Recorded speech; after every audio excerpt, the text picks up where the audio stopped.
एक और नए वीडियो ट्यूटोरियल के साथ मैं आपकी खिदमत में हाज़िर हूँ। इस वीडियो ट्यूटोरियल में मैं आपको ये बताऊँगा कि किस तरह एक इमेज को एडोब फोटोशॉप में लेके आते हैं। लेने के बाद उसका हम बैकग्राउंड रिमूव करेंगे। मैं CSS4 adobe Photoshop CS4 use कर रहा हूँ। सबसे पहले मैं फाइल मेन्यू में आया, यहाँ से मैंने ओपन के बटन को क्लिक किया जिसकी शॉर्ट की कंट्रोल O है। इमेज को अंदर लाने के लिए वही इमेज जो अंदर लानी है, ये मेरी इमेज डेस्कटॉप पे पड़ी है। मैं देखता हूँ कौन सी इमेज बेहतर रहेगी बैकग्राउंड डिलीट करने के लिए। ये इमेज मैं आप अंदर ले जा रहा हूँ। ओपन इमेज,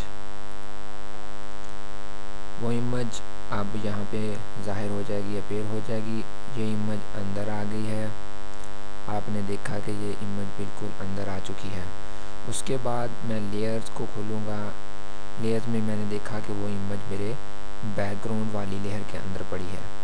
अगर मैं बैकग्राउंड वाली लेयर पे काम करूँगा तो मेरी ओरिजिनल इमेज ख़राब हो सकती है, मैं मज़ीद एडिटिंग नहीं कर सकता।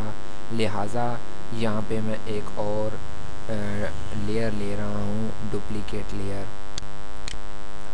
डुप्लीकेट लेयर लेने के बाद मैं अपनी जो ओरिजिनल वाली बैकग्राउंड वाली लेयर है उसको ऑफ़ कर रहा हूँ। जैसे ही मैंने ऑफ़ किया, यहाँ पे वो इमेज है जो मैंने डुप्लीकेट लेयर पे ली थी, उसके कॉर्नर पर आपको छोटे छोटे बॉक्सेस बने नज़र आ रहे हैं। मैं इसको ख़त्म करने के लिए इस चेक बॉक्स को हटा रहा हूँ ताकि वो ख़त्म हो जाए।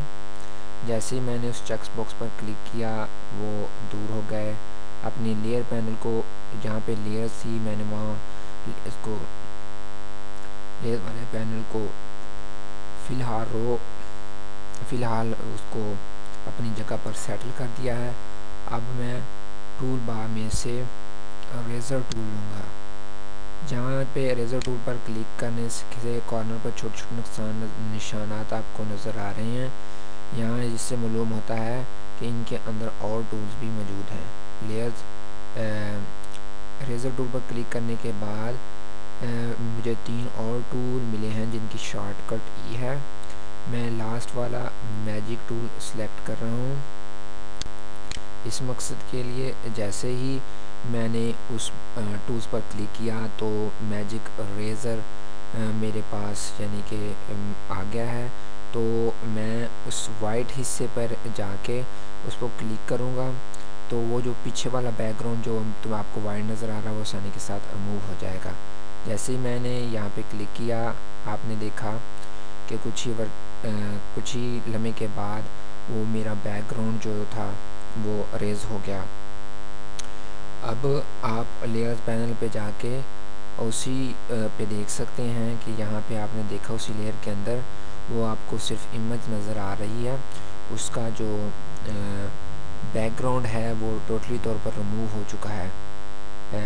आपने देखा कि ये इसका अब कोई बैकग्राउंड नहीं है, ट्रांसपेरेंट की शक्ल में है, ट्रांसपेरेंशन की शक्ल में है। मैं उम्मीद करता हूँ कि आपको ये वीडियो ट्यूटोरियल पसंद आया होगा। तब तक के लिए मुझे इजाज़त दीजिए। अल्लाह हाफिज़।